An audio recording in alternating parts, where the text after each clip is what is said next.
Mike, Mark Lamkin joins us this morning with Lamkin Wealth Management. We're talking about 4 mistakes executors make when it comes to a will. Let's start with the big one, insurance. Number 1. It is insurance. Well, let me say, first of all, from an executor perspective, if you take on that role, understand that you are personally liable for any mistakes that are made throughout that process, and if the heirs want to sue you, you'll be involved. So these are really, really important.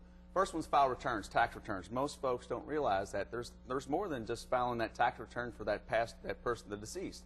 They have to file federal and state inheritance tax returns. They also have to file estate returns and deceased tax returns. So there's about 6 sets. My best advice, go to a CPA and get this done. All right, moving on to number 2. Insurance, that's the next thing. Most people think when someone passes away, it's done. The life insurance very well could be done. But think about this. If you're personally liable, you have that house, you have that car, so you need to make sure that there's homeowners, that there's fire, perhaps even automobile insurance, and also liability. If there's multiple pieces of property, someone gets hurt on there, they can sue the estate.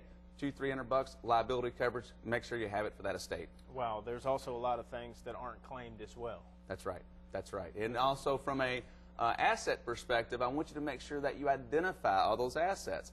Great place to start. Get the last 2 years' worth of tax returns. That's going to give you a list of dividends, interest, really all the deductions that person takes. That'll give you a good starting point.